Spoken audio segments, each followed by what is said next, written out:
বললাম কোরআন সমাজে চলবে নাকি বন্ধ হবে? কোরআন কেউ বন্ধ করার শক্তি রাখবে? হ্যাঁ, কেউ পারবে? কেউ পেরেছে? পূর্বে যারা শক্তি দেখাইছে তারা যুগের বড় বড় বড় বড় রাজা এবং বাদশাহী ক্ষমতাসীন, আল্লাহ তাআলা তাদেরকে বিনাশ করে দিয়েছে, কারো তাওয়াক্কুল করে। আজও যারা কোরআন বন্ধ করার জন্য চিন্তা ফিকির করে, আল্লাহ তাআলা তাদেরকে দুনিয়াতে রাখবে। আপনারা জানলে আশ্চর্য হবেন, শুনেছেন, আমি একটু স্মরণ করে দিই।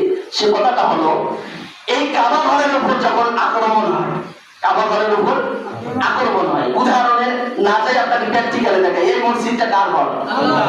এই মসজিদে যখন আক্রমণ হয় তখন আব্দুল মুত্তালিব কিন্তু একজন দায়িত্বশীল ছিলেন। এই যে দায়িত্বশীলের উপর এত অত্যাচার, এত আক্রমণ করলো, আল্লাহ তাআলা বলতেছেন যে আমি তাদেরকে ছেড়ে দেই না, ইন্না বাতশা রাব্বিকা লাশাদীদ, কিছু সময়ের জন্য অপেক্ষা থাকি এবং চূড়ান্ত ফয়সালা করে তাদেরকে শেষ করে দেই না, তাদেরকে দুনিয়া এবং পরকালে আমি ধ্বংস করে দেই। আল্লাহু আকবার। আল্লাহ তাআলা স্পষ্ট করে বলে দিলেন, দুনিয়ার মানুষ যারা কোরআনকে বন্ধ করে দিতে চাও, কোরআনের কথা শুনতে দাও না, কোরআন সমাজে চলুক, এটা যারা চাও না তাদেরকে আল্লাহ তাআলা বললেন। ছোট্ট একটা উদাহরণ সূরা ফিলের মধ্যে তুলে দেবেন, আলাম তারা কাইফা ফাআলা রাব্বুকা বিআসহাবিল ফিল আলাম ইয়াজআল কাইদাহুম ফি তাদলিল ওয়া আরসালা আলাইহিম তায়রান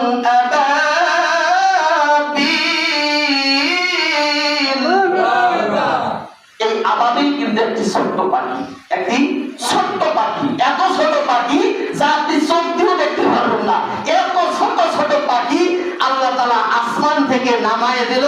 এবং ওই দুষ্কৃতীরা যারা কোরআনকে চলতে দেয় নাই, যারা কোরআনের বিরুদ্ধে আচরণ করেছে, যারা কাবার বিরুদ্ধে আচরণ করেছে, এই হস্কি বাহিনীদেরকে আল্লাহ তাআলা ছোট্ট নিরক্ষণ পাখি দিয়ে পাথর দিয়ে তাদের মাথাকে উড়াই দিয়েছে। কথা বলে ঠিক না? এরকম যারা আক্রমণ করতে চায়, সমাজে কোরআন তুলে দিতে চায়, আমি তো মনে করি কোরআন বন্ধ হবে না। আবাবিলের চেয়ে ছোট পাখি গজব দিয়ে তুমি তোমার পরিবার ধ্বংস হয়ে যাবে। কথা বলেন ঠিক না? কোরআন বন্ধ করার খাসিয়ত কোন মুসলমানদের হতে পারে না। আল্লাহ তাআলা বলেন কোরআন বন্ধ করে গায়, তার পরিচয় আল্লাহ তাআলা তুলে ধরলেন, ওয়াকালাল্লাযীনা কাফারু লিহাযাল কুরআনি ওয়ালকাউ ফীহি লাআল্লাকুম তাগলিবুন। আল্লাহর নবী বিশ্বনবী যখন কোরআনুল কারীম তেলাওয়াত করেন, আবু জাহেল এই কোরআনের কথা সহ্য করতে পারে না, কি করা লাগবে? ওয়ালকাউ ফীহি লাআল্লাকুম তাগলিবুন। আবু জাহেল কাফেরদেরকে ডাক দেয়, ওয়াকালাল্লাযীনা কাফারু, ও আমার সঙ্গীরা চলে আসো। কি জন্য যাব? সঙ্গীদেরকে একটা প্রস্তাব দিলেন, তোমরা যদি ওই মুহাম্মদ যেখানে কোরআনুল কারীম তেলাওয়াত করে, এই কোরআনুল কারীমটাকে বন্ধ করার জন্য যে পদ্ধতি গ্রহণ করা লাগে সেই পদ্ধতি তোমরা গ্রহণ করো। কি পদ্ধতি গ্রহণ করব? আল্লাকুম তাগলিবুন। সেখানে যা হট্টগোল শুরু করে দাও, সেখানে যা চিল্লাচিল্লি শুরু করে দাও, সেখানে যা ঢোল বাজনা বাজানো শুরু করে দাও।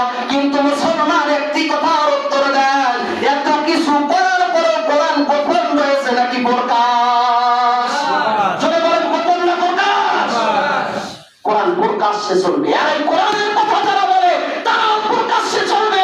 কোন লাভ চক্ষুওয়ালা বাদরকে ভয় করে কোরআন বন্ধ রাখতে পারে না। কথা বলেন ঠিক না? শক্তি দেখে কোনো লাভ হবে না। শক্তি যারা দেখিয়েছিল, আব্রাহাকে আল্লাহ তাআলা শেষ করে দিয়েছে, ফিরআউনকে শেষ করে দিয়েছে, হামানকে শেষ করে দিয়েছে। নতুন ফিরআউন যারা কাঁদাবে আল্লাহ তাআলা তাদেরকে শেষ করে দেবে। কথা বলেন ঠিক না? এই কোরআন তো সেই বিধান, যারা মানবে আর যারা সম্পর্ক রাখবে তারাও দাবি হয়ে যাবে। কেমন দাবি হয়ে যাবে? দুনিয়াতে তারা জান্নাতি চোখ দিয়ে দেখতে থাকবে। সুবহানাল্লাহ বলেন না?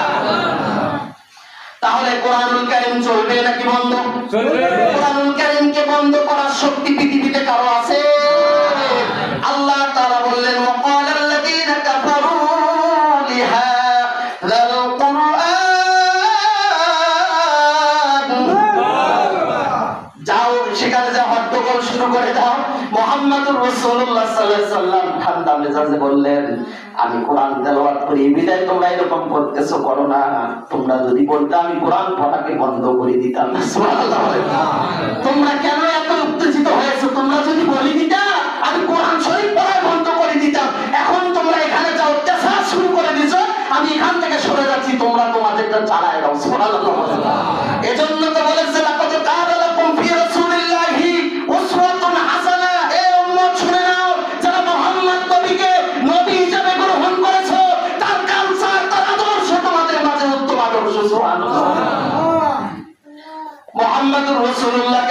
থাকতে দিল না। আল্লাহর নবী বিশ্ব নবী কোরআন তেলাওয়াত করতে পারতেছেন না, মনে বড় কষ্ট আঘাত দিয়ে। রাতের বেলায় যখন কোরআনুল কারীম কিনে হাতের মধ্যে কোরআনুল কারীম তেলাওয়াত করবেন, অন্ধকার রাত, কেউ দেখবে না, শুধু আল্লাহই দেখবে, এই মনোভাব নিয়ে কোরআনুল কারীম তেলাওয়াত করা শুরু করে দেয়। কিন্তু যখন কোরআনুল কারীম শুরু করে দিয়েছে তেলাওয়াত করা, প্রতিমধ্যে দেখা যায় যারা কাফের বেঈমান দিনের প্রকাশ্যে কোরআনকে গিয়ে চলার জন্য এত হট্টগোল করলো, কাফেরেরা সমাবেত হয়ে ঢোল তবলা বাজাইতো, আল্লাহ তাআলা ওই বান্দরগুলোকে মুহাম্মাদের সাথীর সাথে লাগায় কোরআন শোনায়। যারা কোরআনকে বন্ধ করার জন্য দিনের প্রকাশ্যে ঢোল তবলা বাজাইলো, ওই সমস্ত কাফের বেঈমানদেরকে রাতের অন্ধকারে মুহাম্মাদের সাথীর সাথে আল্লাহ কোরআন শোনায়। ওই মুহাম্মাদের কোরআনের বাণী কেমন সুন্দর! আল্লাহ তাআলা বলেন, পৃথিবীতে যত মানুষ যত সাংস্কৃতিক কবিতা রচনা করে, গান বানায়, কবিরা কবিতা বানায়, তার চেয়ে উত্তম হলো কোরআনুল কারীমের তেলাওয়াত। এজন্য কোরআনুল কারীম যারা মানবে তাদেরকে মুত্তাকি বানায় দিবেন তিনি কে? আল্লাহ রাব্বুল আলামিন বলে, ওয়া লাকাদ সাররাফনা লিন-নাসি ফি হাযাল কুরআনি মিন কুল্লি মাসাল ফাআবা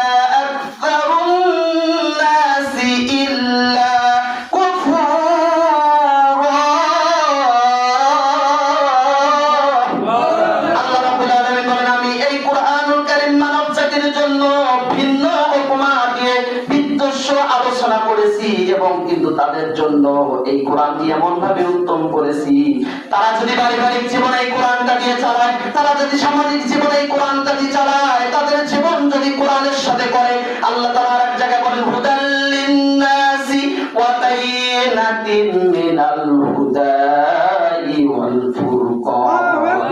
আল্লাহ তাআলা বলেন, আমি মানব জাতির উপর একটি কিতাব নাযিল করেছি, ওই কিতাবটি যখন মানুষরা পড়বে, বায়িনাতিন বিল হুদাই ওয়াল ফুরকান। আল্লাহ তাআলা বলেন, বায়িনাতিন তাদের জীবনকে পরিবর্তন করে ফেলবে। যদি তিনি খারাপ থেকে ভালো হয়ে যাবে, তিনি যদি মদ খায় মদ খাওয়া বন্ধ করে দেবে, তিনি যদি জুয়া খেলে জুয়া খেলা বন্ধ করে দেবে। কারণ মানুষকে পরিবর্তন করার জন্য শুধুমাত্র একটি কিতাব যথেষ্ট। সেই কিতাবের নাম ছিল, বলতে হবে কি? কোরআনুল কারীম। সম্মানিত হাজির, এই কোরআন আমাদের জীবনে থাক, এটা আমরা চাই তো সবাই? জোরে বলেন ইনশাআল্লাহ। আল্লাহ কোন শক্তি যেন আমাদেরকে কোরআন থেকে না ফিরায়, এটা আমরা চাই তো ইনশাআল্লাহ। আরে ভাই, জীবন কয়দিনের জন্য? জীবনটা কয়দিনের জন্য? কত সময়ের জন্য? আপনি কোরআন বিরোধীদের সামনে আপনি আঘাত করে উচ্চ আওয়াজ তুলে বলবেন, কোরআন সমাজে চলবে, কোরআন সব জায়গায় চলবে। কোরআনের বিরুদ্ধে যদি কোনো আচরণ দেখি, মসজিদের বিরুদ্ধে যদি কোনো আচরণ দেখি, আমার পাগড়িয়ার আমার মাথায় থাকবে না, কোমরে লাগে তাকে জীবন্ত কবর দেওয়া থাকবে। কথা বলেন ঠিক? আমরা তো সেই মুসলমান, আমরা পূর্বে থেকে কোরআন বিরোধীদেরকে কখনো ছাড় দেই নাই। কারণ এটা মনে রাখা লাগবে যে খোদা মনতে ভয়ে বান্দা খোদা দূর হয়ে যাবে বাধা সব, তোমার আমারই আছেন মালিক, আছেন আমাদের রব। মনতে ভয় রাখা যাবে না, প্রতিটা সময় বলতে হবে, আল্লাহ তুমি আমার আমি তোমার, তুমি আমার আমি তোমার। এর মাঝখানে যারা পেঁচ লাগাইবে, এও তোমার না আমারও নয়, মারলাম শেষ। এর মাঝখানে ঢুকে যারা পেঁচাল লাগাবে, সে কখনো মুসলমান জাতির মুসলমানের সন্তান হতে পারে। এজন্য মনের সাথে প্রতিজ্ঞা নেন, এই কোরআন চলবে, এই কোরআনের কথা চলবে, এই কোরআনের সাথে সম্পর্ক মুসলমানের থাকবে, এই কোরআন মুসলমানদের সন্তান সকালে বক্তব্য পড়বে, আবার এই কোরআন স্কুলে যা তরজমা পড়বে, এই কোরআনের সাথে সম্পর্ক রেখে তাদের জীবন চালাবে। তাদের যদি জীবন চালার পথে কোন নাস্তিক, কোন মোত্তাক, কোন হাওয়ান শক্তি, কোন ফেরাউন শক্তি ঢুকে মাথা ছেড়া দেয়, তার মাথাকে উপড়ে ফেলবে মুসলমান। কথা বলেন ঠিক? আল্লাহ তাআলা আমাদের সবাইকে কোরআনের সাথে সম্পর্ক রেখে আমাদের জীবনকে চালান তৌফিক দান করুক, আমিন বলেন। আর সবচেয়ে বড় শিক্ষিত তো তারাই যারা কোরআনটিকে পড়তে পারে। সবচেয়ে বড় শিক্ষিত কারা? কথা বলেন না কেন? সবচেয়ে বড় শিক্ষিত কারা? যারা কোরআন পড়তে পারে, যারা কোরআনের সাথে সম্পর্ক রাখতে পারে। আমরা যারা ডিগ্রি ধারণ করে বাকি সবাইকে মূর্খ বলি, এ কথাটা ভুল না সত্য? বাকি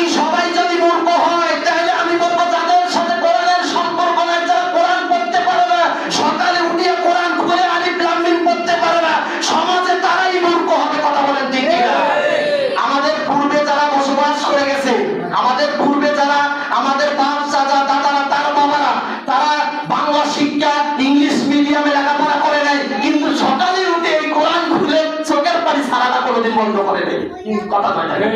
সকালে উঠে আমাদের মা চাচিরা কোনো কাজ না করে কোরআন পড়ছিল। এখন যদি তার ভেতরে দুনিয়ার শিক্ষা না থাকে আর আমি যদি বলি সে মূর্খ, তাহলে তার চেয়ে বড় মূর্খ মনে হয় আমি। কথা কয় না? তার চেয়ে বড় মূর্খ আমি। তাদের জমানে কোরআনের বাণী ছিল, তাদের ঘরে কোরআনের আওয়াজ যখন ছড়ছিল, আজ চারিবারের মানুষ করছিল রে বেটা তাড়াতাড়ি উঠ বক্তব্য দৌড়া। কথা বলে ঠিক কিনা? এজন্য আমরা কোরআনের সাথে সম্পৃক্ত করব, তাদের এই কোরআনটাকে শিখার জন্য, শিক্ষা অর্জন করার জন্য যথাযথ চেষ্টা করে যাব। শেষ কথা হলো কোরআন কখনো বন্ধ করা যাবে না। তার সুন্নাত পড়ে নাই, চারে কাজ সুন্নাত পড়ে।